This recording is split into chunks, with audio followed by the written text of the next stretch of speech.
All Hit Radio.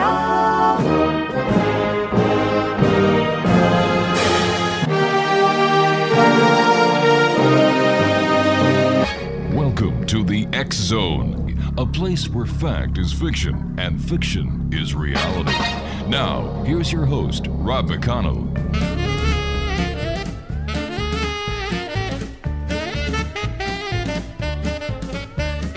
I made love to an alien near Roswell last night. We strolled along together in the pale moonlight. I had a funny feeling that something wasn't right. I made love to an alien last night. When she gripped my hand, I was feeling mighty fine. And welcome back, everyone. Here we are back in the X Zone. It's a place where people dare to believe and dare to be heard. It's a place where fact is fiction and fiction is reality. And the X Zone comes to you Monday through Friday from 10 p.m. Eastern until 2 a.m. Eastern, right here on the X Zone Broadcast Network, Talkstar Radio Network, and Mutual Broadcast Network. For all the information about the X Zone TV channel on Simul TV, visit www.simultv.com. Our guest this hour, X Zone Nation, is Stephen SAKELLARIOS. We're going to be talking about reincarnation this hour. And Stephen, welcome to the X Zone. Thank you. Thank you very much for inviting me. Stephen, tell us a little bit about yourself. Well, I started out life as an atheist. I was raised an atheist, but I did, when I look back, have past life memories. I just didn't know what the heck they were. For example, as a little kid, I always wanted to see the rocky coast of Maine, but I didn't know what Maine was. I don't know anything about that, but I had that in my head. And there were other things like that about Victorian houses and the northern places and rocks and certain things that, and all of those things fit when I finally found who I was in the 19th century. But at the time, I had no idea. So then I went through a radical change right after high school, maybe about 19 or something like that, and did a complete turnaround, got into drugs for a while and started searching and looking into different spiritual paths. And I think it was really when I read the Bhagavad Gita, that was when I was introduced to reincarnation, and it just seemed perfectly natural to me. So, there wasn't any struggle or any question or anything. It just fit right into place. So from that point on, I accepted reincarnation, but I didn't have any idea that I was going to try to present it to the public, as I've been trying to do, until I created a documentary called In Another Life, Reincarnation in America. And I started work on that in 1997, had almost no funds, a little bit. And it took me 5 years. I finally got it out in 2003. It aired on one PBS station, and it got picked up by Films Media Group, who distribute films like Bill Moyer's films to universities. So, at that point, I had a website to promote the documentary, and basically the website sort of took over, and the whole thing kind of took over my life, I would say. And then in 2005, I found what I thought was my own past life, because I had been studying the best cases in the world and the best methods of researching them. And then I found this case of my own, just kind of stumbled on it by accident. And I started applying those methods to try to prove my own past life case. And the last 11 years or so, that's been my focus. So tell us about your own past life. You've got me interested here. 19th century person? Yeah, this is an author, a very obscure author. He's the younger brother of the poet John Greenleaf Whittier, who's known primarily for a poem called Snowbound, about their childhood. He was an abolitionist as well. So this fellow, Matthew, he's kind of the black sheep of the Whittier family. The Whittiers were Quakers, but Matthew was kind of looked down upon as a hack writer. Maybe he wrote some poems, but nobody bothered to save any of them. And he wrote one satirical character named Ethan Spike, it was an anti-slavery series. But, one of the Whittier biographers says they're not worth the trouble of looking up, Well, I stumbled upon this guy's picture. And I said, that's me. I looked in the eyes and I said, that's myself. And he does look very much like me, about maybe 85, 90% like me. But it wasn't that. I was looking at the eyes and I said, my God, I'm looking at myself, So I said, well, I've studied so many cases. Let's just see what happens and what it turned out is that although the Whittier legacy says there's barely anything on this guy and he's not worth looking into, and it's just not, he's just like the ne'er-do-well brother, And I looked into it and I found out that he had even a more august track record than his famous brother, except that he kept himself hidden. He wrote almost everything under maybe hundreds of different pseudonyms over a 50-year career, starting at age 12 as a child prodigy. So turned out to be a pretty remarkable person. How acceptable in today's society is the concept of reincarnation? Well, obviously it depends on who you talk to, but I will say that it's a somewhat easier sell now than it was 20 years ago.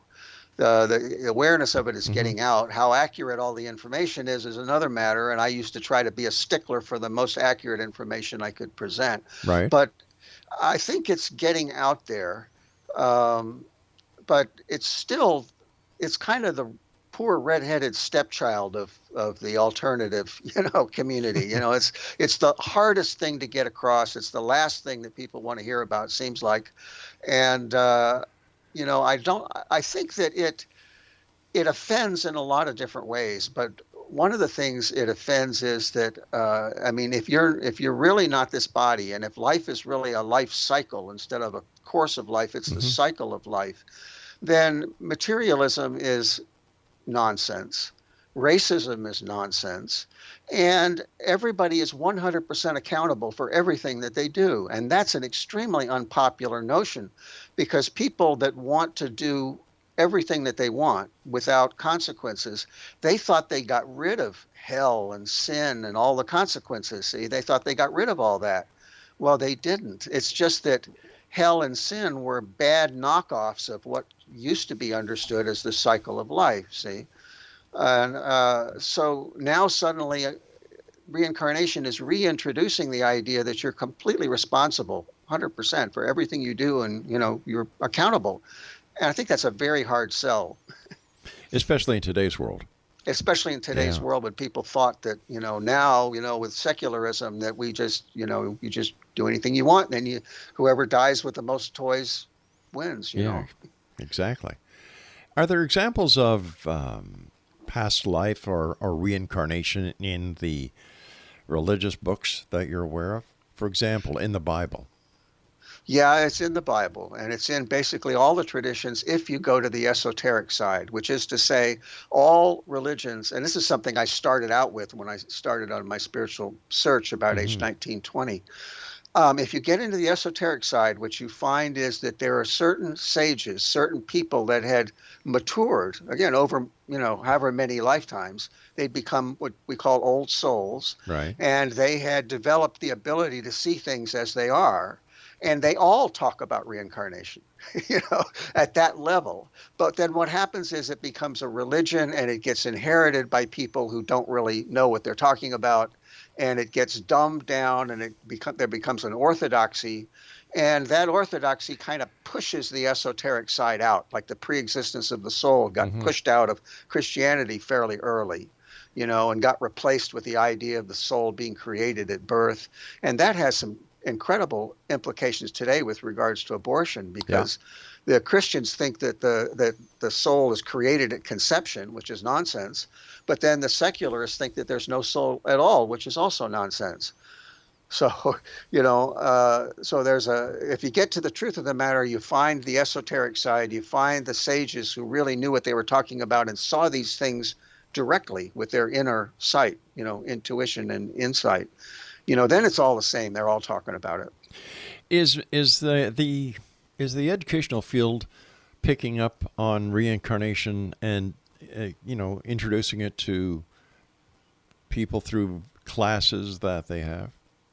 Well, my documentary is for sale to universities, but I just got a whopping $8.81 check for like 6 months, royalties the other day. Wow. So it's not used very much. Of course, it is on YouTube for free, but I think that there's a few maverick professors out there, if you're talking about the university level, who are teaching it. I don't think anybody probably in the lower grades, because they'd get fired.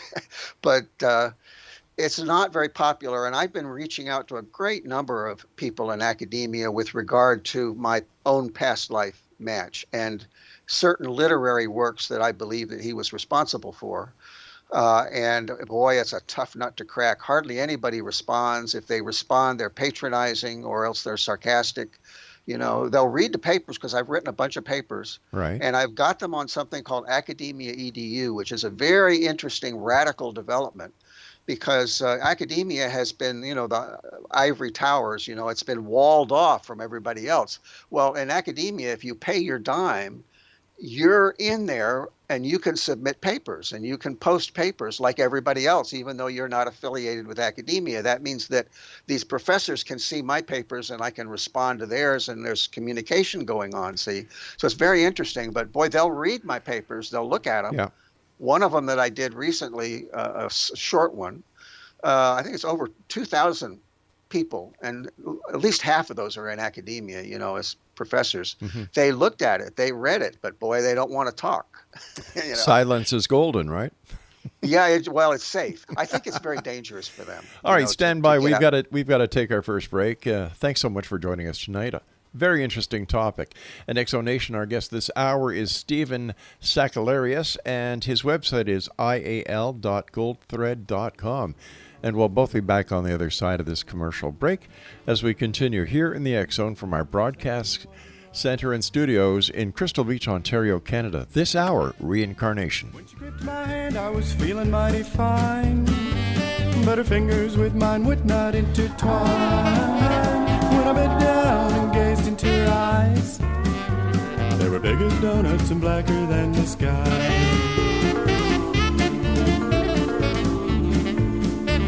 She said, I'm feeling lonely. I said, Lord, so am I. We'll stroll along together, but we won't question why. That ground beneath your feet.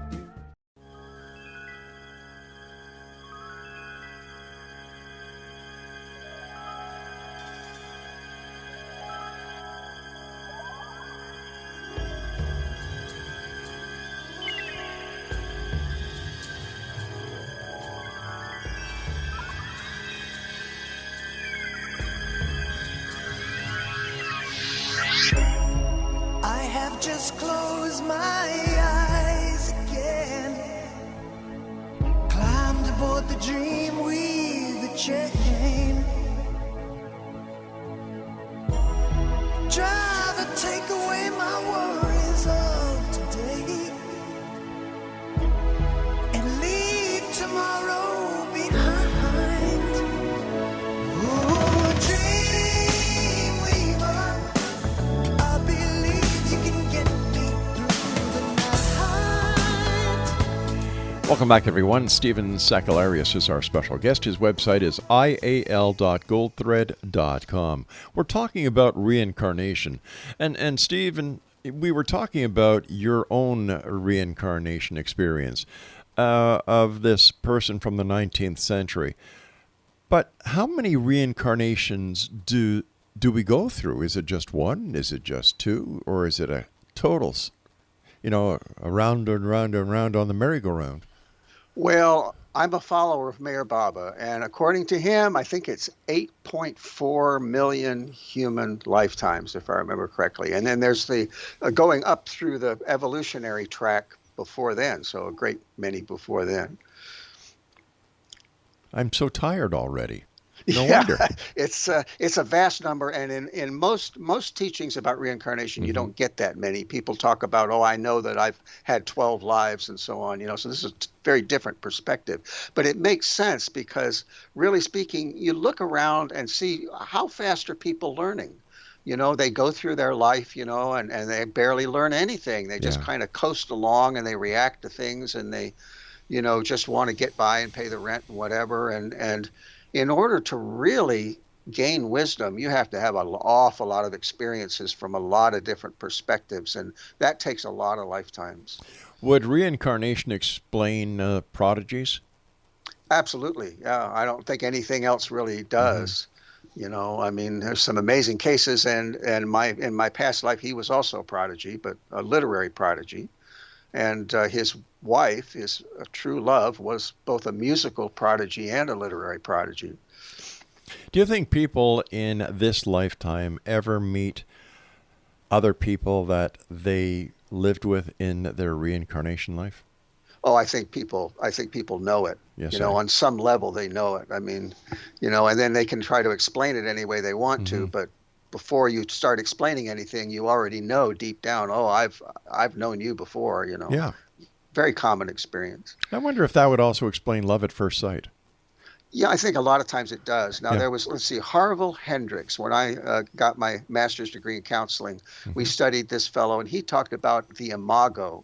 He's trying to explain that, you know, why there's a certain type that people want, you know, and he kind of boiled it down to this kind of imaginary or mythical person you have in your mind called an imago. But I really think it goes to past lives. And in my own case, you know, I was always looking for this person, Matthew's true love. You know, I was looking for her. And when I look back and I think of the girls that I was attracted to, almost always there was some aspect of them that apparently reminded me of this young woman that Matthew loved. And I just didn't realize, I didn't know who I was looking for, but I was looking for somebody in particular. I think that's true for just about everybody. I guess. What are some of your most controversial discoveries? Well, of course, it depends on who you're shocking. Well, let's shock the world tonight. People who are materialists, the whole idea shocks them, you know. But in particular, the people I'm reaching out to in academia, what shocks them is that I've determined that Matthew and his wife, Abby, were the original authors of A Christmas Carol. Dickens just popularized it, but he wasn't really the author, and I can prove that. And then the other thing is that after she died in 1841, it was Matthew who wrote The Raven, not Edgar Allan Poe, and also Annabel Lee. So there's a couple other fairly famous ones, but those in particular are shockers, you know.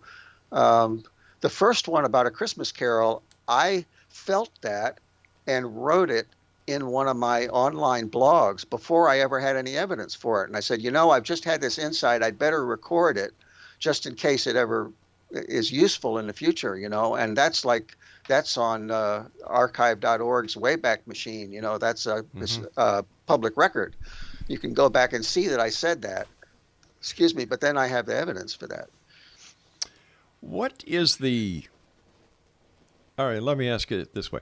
How do you deal with skepticism? Because I would imagine that you get quite a bit of it. You know, I don't get a lot. That's I do good. get some. Like, for example, I'll post underneath YouTube videos about A Christmas Carol or The Raven, and every once in a while I'll get a very, you know, sarcastic comment. But mostly it's silence. Really? And what I understand is that it's a progressive thing that goes from being ignored, then there's ridicule, and eventually there's acceptance, you know, way down the road. Well, I'm mostly at the being ignored stage, and occasionally I pooch into the ridicule stage. How do you go about proving your case to non-believers? Well, the reincarnation case I proved in the same way that people were proving the other cases I studied, and I kind of combined the methods. But the idea is you want to have past life memories that you can record, you know, as to date and time and whatever. And they should be very specific. They should be idiosyncratic, meaning that they have to be something unusual, right? Right. And there have to be as many of them as possible. And then they have to be something that you couldn't possibly have known by any normal means, which is getting tougher and tougher with the internet. But it has to be something so specific and so unusual that you couldn't possibly have known. And then you have to go find it and confirm it in what I call the deep historical record. And you know, there's a lot of lifetimes that's not easy to do. Like if it's somebody famous, well, all of those things are already public knowledge. Whereas if it's somebody from back in the Roman days, well, it's so old you can't find any of the information. But I kind of hit the perfect storm with Matthew Franklin Whittier because he's recent enough that his information can be found. It's been covered over, and you can't find any of it normally, but he wrote a vast number of works. I've got over 2,300 of his published works now over 11 years. I found this stuff and determined it was his, and I couldn't possibly have seen any of this stuff. And on top of that, when he wrote what I call coded autobiography. He wrote his own life, but he covered it up, you know, kind of changed up things so you couldn't tell who it was. But once you learn how to decode his writing, you've got basically his whole autobiography there, right? So if any of the memories that I had and dated match up with the deep historical record, I'm gold. See, then you've proven it. How can somebody know, or what are some of the triggers that would make one believe that they've had a past life experience and that they're reincarnated? Well, first off, what I determined after an awful lot of research, assuming that I'm typical, is that basically what reincarnates, what changes when you reincarnate is the physical body, and it's probably going to be about 85% similar with a few exceptions. There are certain exceptions where it might be opposite, but if you need that. But basically, it's going to look about 85, 90% similar. So that's going to change. New physical body, new physical personality, which means your identity, where you grew up, and the century you grew up in, the country you grew up in, and the people you know, and all the associations that you have to your life, right? That's new. But what I call the higher mind, which is your attitudes, your values, your sense of humor, the way your mind works, your creativity, all that's exactly the same, at least for me, and I assume for everybody. And your emotions are exactly the same. Everybody right now is experiencing their past life emotions and reacting to circumstances with their past life emotions, thinking that it's from this life, but it's not. You're reacting to everything from your past life experience emotionally. So when you understand that, these things haven't changed, you're still the same higher mind, you're still the same emotional being. The only thing that's changed is this physical body and the physical personality. Then you can start to see, that you, in a particular sense, there really is no reincarnation. You're just the same person. You've taken a body, you dropped a body, but you're still the same person. Who decides what we come back as and what we don't? Well, I don't definitely know the answer to that. There are people that say everybody makes their own decisions, decides I'm going to be a person who's going to get run over by a train and be paralyzed for 50 years, or whatever, I've studied karma, which goes into it, which is a very complex subject. I kind of think that it's like going to school, to college, where a freshman has a lot of core courses he or she has got to take, and then maybe one elective or two electives. By the time you get to your senior year, you've got a lot of electives. Okay, so I think it's like that. When you first start out, haven't reincarnated that much, you've got certain core lessons that you've got to learn, you've got to go through. But then gradually, as you get to be an older soul, you can kind of make some choices before you come in. That's my guess. All right, stand by, Stephen. Yeah. We've got to take our news break at the bottom of the hour. At Exonation, our guest this hour is Stephen SAKELLARIOS. We're talking about reincarnation, and Stephen's website is ial.goldthread.com. We'll both be back after this break. Don't go away. Close my eyes again. Climbed aboard the dream with a chain. Driver, take away my worries of today and leave tomorrow behind. Ooh, dream weaver, I believe you can get me through the night. Ooh, dream.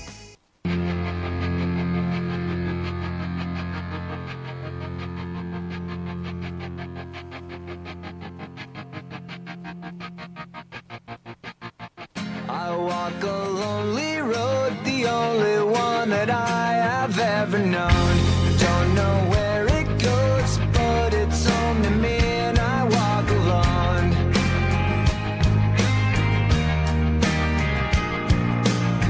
I walk this empty street on the boulevard of broken dreams, where the city sleeps and I'm the only one. Welcome back, everyone. Stephen SAKELLARIOS is my guest this hour. His website is ial.goldthread.com. Stephen, is it possible then that we bring luggage, good and bad, from our past lives into this life? Yeah, no question. My guru Meher Baba taught about what he called sanskaras. In other traditions, usually it's spelled samskaras with an M, but it means mental impressions from past lives. And that's the most valuable study you can make, is to study that phenomenon, because we are basically made up of the impressions and mental impressions of past lives. And the subjective part of that is impressions. The objective side of that is karma. So it's a very important study and a very deep study. But we're bringing everything we've ever experienced and all the decisions that we've made. And basically, the teaching is that if you do something, that creates an impression, depending on the motive, and then there's an itch to re-experience it, so that becomes a desire. And if you scratch that itch, if you act on that desire, then there's a deeper impression, see. And so the question is, and those impressions cloud your vision. They are like filters through which you see the world. So if you want to see the truth, then you have to deal with those impressions and kind of dissolve them with the truth, basically. So that's the spiritual path. If somebody was bad in a past life, will they be bad in the reincarnated life? Well, you have to go to what bad is, and that depends on what your ideals are and what your understanding of the world is and your motivation. Basically, I think it works out to if you're selfish, that's a problem. If you learn to get beyond selfishness and be concerned about something greater than yourself, and if you learn to develop love, which is not polarizing. In other words, if you learn to love, which brings together as opposed to separating, then that brings you to a good state, okay? And that brings about good results. The more selfish you are, the more polarized you are, the more you're going to run into problems and create suffering. All right, so let's say somebody who has committed mass murder in their past life. Will they be reincarnated as a good person, or will they be reincarnated as, once again, a very negative person and a threat to society? My understanding, and I put this together from a lot of sources and my own observation, is what happens is that we do something selfish, we do something harmful, especially if you know better, and then at some point, let's say that you've murdered some innocent person. At some point, you end up becoming like the person that you murdered. Now you're an innocent person, an innocent child, and the thing that was in you is now part of the external. In other words, that impression is there, but now instead of being inside, it's now projected out into the world, and that's where karma kicks in. And so that comes at you from the outside now. Okay. So eventually that will happen. Then there's this wounding. Okay. This deep impression of this horrible thing having happened to you. And that reverberates and reverberates and reverberates and creates a compulsion to revisit it and revisit it and revisit it until eventually you clear it. So the one stupid thing you do, then it comes back at you as a repercussion. And then there's that wounding, and that takes many, many times to resolve. All right. So is there at any time that those who are in charge of our lives, and I'm talking about past lives, our reincarnated lives, can actually pull the plug and say, you're not going any further? I'm not sure. Oh, you mean like no, Everybody comes through it eventually. It's in cycles, so there's low points and high points, but everybody eventually makes it through. And there's higher beings that can pull you through. If you get to the point where you're not making it on your own, I would say that was the case for me, actually, with my guru. Eventually the guru, the true guru, the higher being, will just reach down and grab you by the collar and pull you out of the mud. And there's many people who can attest to that experience. People like in AA, who've been in rock bottom as alcoholics, and they feel that their higher power just basically dragged them out of the mud and put them back on their feet again. Many people can attest to that. So based on your belief, where does this all start? There has to be a start to everything.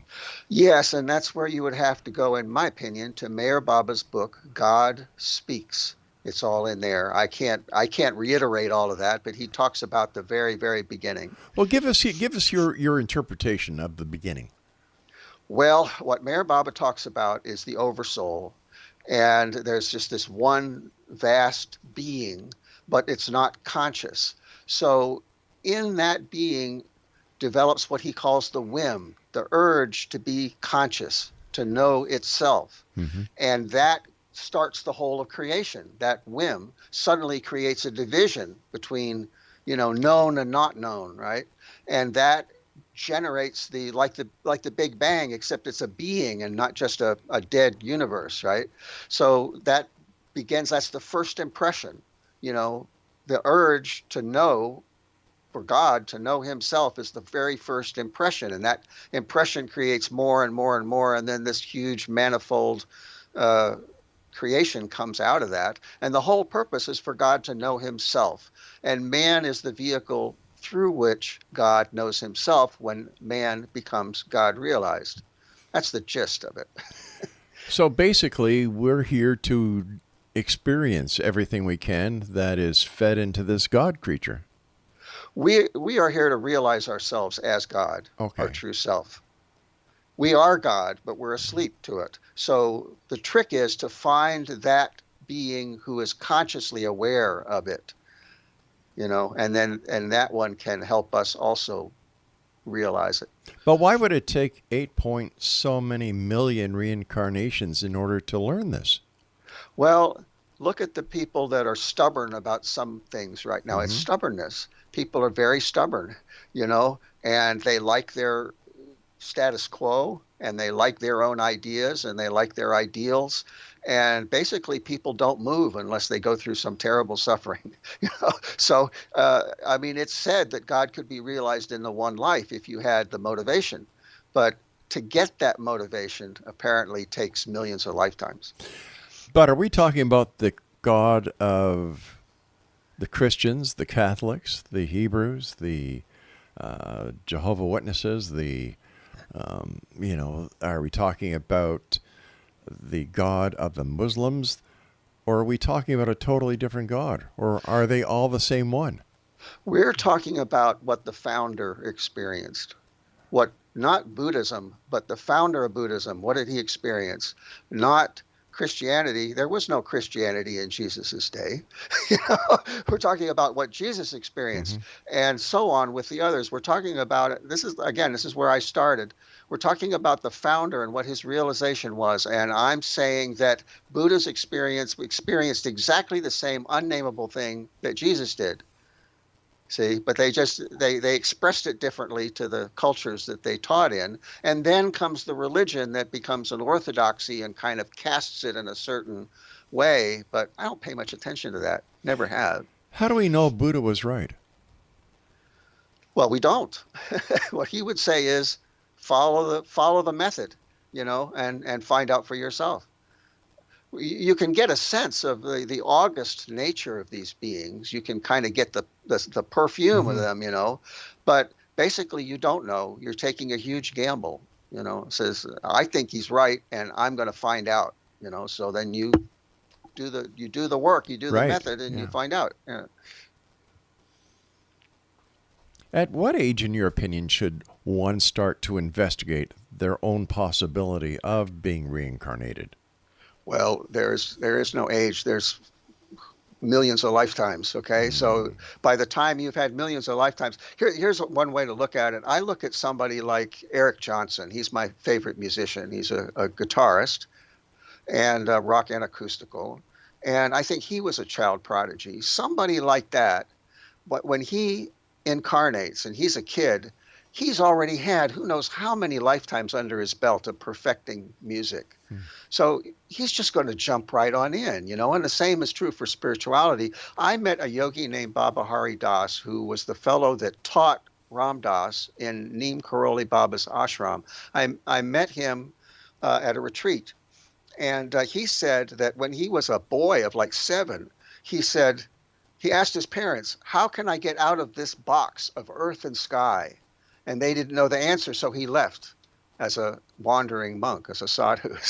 They didn't know the answer, how to get out of this box of earth and sky. Well, that's 7, but that's because who knows how many lifetimes he'd had before. So, I mean, if you have that, then it doesn't matter. I would never force or encourage or, try to create, a spiritual seeker out of a kid if he didn't have the inclination. Right. All right, stand by. We've got to take our final break for this hour. And Exonation, if you'd like to find out more about our guest this hour, Stephen SAKELLARIOS, visit his website at ial.goldthread.com. We'll both be back on the other side, wrapping up this hour. Don't go away.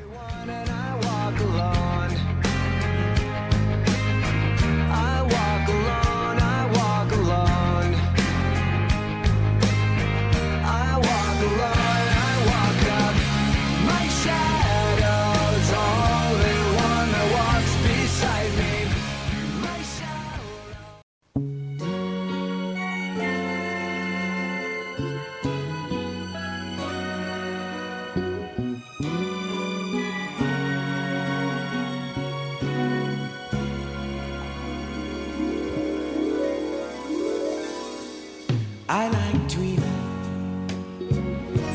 'cause dreaming can make you mine.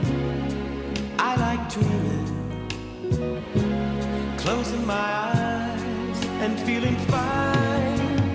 When the lights go down, I'm holding you so tight. Got you in my arms and it's paradise till the morning light. See us on the shore beneath the bright sunshine.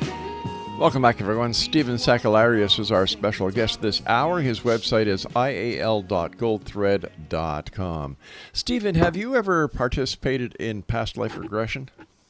I did for personal reasons, but then also for my studying Matthew Franklin Whittier. I wanted to see if I could get some past life memories of his that I could then go ahead and try to prove. And was it successful? It was successful. I didn't go under as deeply as I would like to have. I'm not, some people are really good subjects and some are not. And I don't know, maybe I think too much or, I don't respond to visual suggestions, imagine yourself walking through a door and this or that. Right. I just, my mind is like, I'm not looking at a door, I can't do it. So, but still I would get into a light trance, and in that light trance, every once in a while, a memory would kind of bubble up, like you suddenly start to remember something from your childhood or something like that. And some of those checked out. Did you only go one life back? I only wanted to. I actually went a couple lives back, and I eventually found a little bit of evidence for that. Not much, but I went to the one before and then the most recent one. And I think there might be a couple in between. I'm not sure, but, I really was just focusing on the one that I felt I could prove. Why does all the work when it comes to reincarnation come from the East? Why is the concept so prevalent in Buddhism? Well, they've had the teachers, I guess. I don't know. The West is really more materialistic and apparently has been for a very long time. In the East, it's kind of understood. And when anything is understood, those people are a lot more teachable, than people that, don't want to hear it, don't know and don't want to hear it.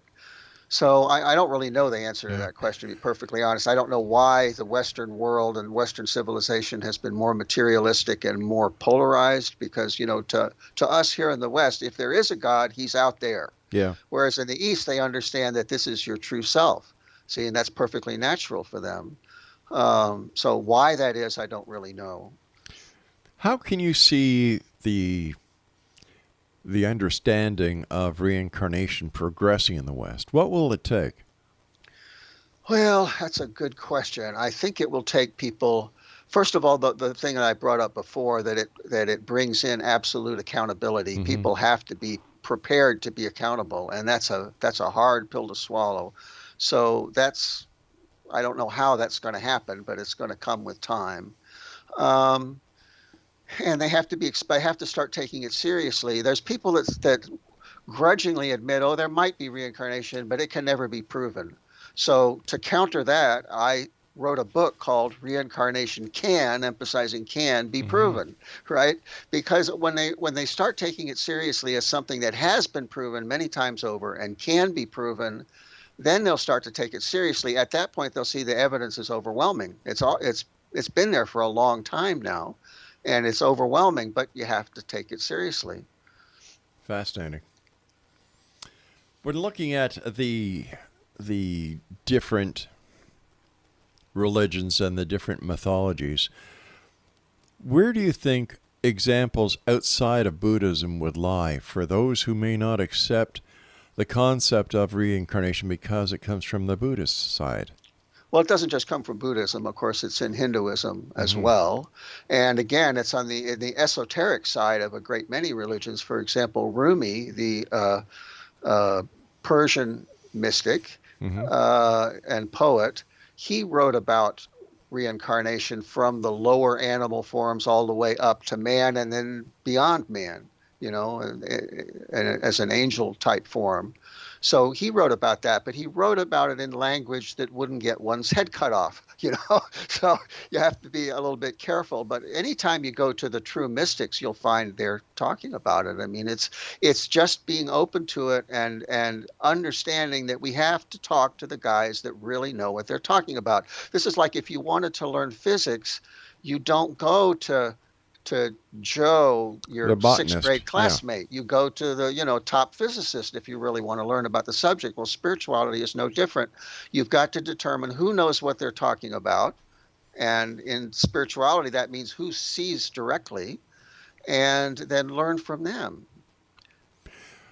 But how can we prove beyond a shadow of a doubt that reincarnation is real? Well, read Dr. Stevenson's work. Dr. Ian Stevenson, who studied children who remembered their past lives. Look at his work and don't just read about it. Read all the cases, one after the other. And unless you're going into denial and going into la-la land, it's obvious, that it's a real phenomenon.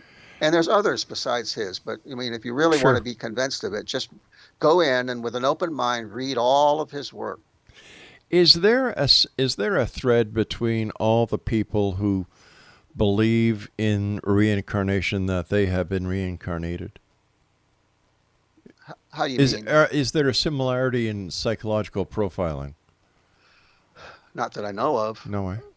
Not that I know of, no. Because, I mean, Dr. Stevenson's cases ranged from, guys that had robbed a bank or killed somebody, all the way up to Shanti Devi, who was a very spiritual type of person. There's different reasons why somebody might remember a past life. Well, in doing your own research, did you compare your case with others? Only in the sense that I wanted the best method. So I used the method that other people combined them. I used the methods that had worked for other researchers, but I didn't really compare the cases per se or compare myself to anybody. Yeah. What would you or how would you explain to someone who's never heard the word reincarnation what reincarnation is? A cycle of life. Just think about the cycle of life and understand that a human being is a spirit first and foremost and not a physical body. So if you understand those two things, that the spirit, which is the real person, is going through the cycle of life, then you'll have it. Everything will make perfect sense. It's the preconceptions we have that throw us off. Once you throw out those mistaken preconceptions and get some good ones in there, then everything is obvious. But it's hard for people to just toss their preconceptions away. How do you do that? It is. It's suffering. That's where suffering comes in. Suffering drives people to the truth. Otherwise, they'll never bother with it. But suffering can, in other cases, can drive people away from the truth. Temporarily, but not in the end. No. Why are you so sure? because of the way reality is constructed. It's very difficult to describe, but I mean, reality is truth, and experience happens within reality. So since reality is truth and everything happens, all experience happens within reality, that reality suffering drives you to that reality ultimately. It can't do anything else. It has to. What happens in the case of a stillborn child? What happens to the reincarnation in that factor? Well, I don't know, but apparently, see, there can be communication with souls on the other side, and I believe that some of them will say, "I decided not to come in at that particular time." Just like a pilot. Reason. So they change their mind, basically, and then they come in again later on, or they meet some other way. Just like a pilot aborting a landing. I'm sorry? Just like an aircraft pilot aborting a landing. Yeah, very much so. Yeah, they just decide that for some reason they decided not to complete. Yeah, but the connection is still there, and the mediums will connect people with souls that didn't make it all the way through. People like Matt Frazier, for example, frequently does that. Stephen, we're coming to the time when we must say so long, so let our listeners know how they can find out more about you and where they can get your books. Sure. It's all on that website, ial.goldthread.com. There is a section of articles. That's really my papers, and you can find quite a few papers on there. There's a book section. You can find the books on there, and there's quite a bit of free information. There's an extensive video blog that you can check out, so it's quite a bit of stuff. Stephen, I want to thank you ever so much for joining us. Continued success, and I hope that you and I will have the pleasure of meeting back here in the X Zone in the future. Thank you very much. Have a nice night, sir. You too. All right, X Zone Nation, once again, if you'd like to get more information from our guest this hour, we'll have all his information on the show notes that we put with all the shows that we archive. And if you'd like to find out where all the archives are for past shows of the X Zone Radio TV show, visit www.xzoneuniverse.com. Now, I'll be back on the other side of this commercial break with the news at 6.5 minutes past the top of the hour as we continue right here in the X Zone from our broadcast center and studios in Crystal Beach, Ontario, Canada. My name is Rob McConnell. Don't go away. I like dreaming, 'cause dreaming can make you mine. I like dreaming, closing my eyes and feeling fine. When the lights go down, I'm holding you so tight. Got you in my arms and it's paradise till the morning light. I see us on the shore.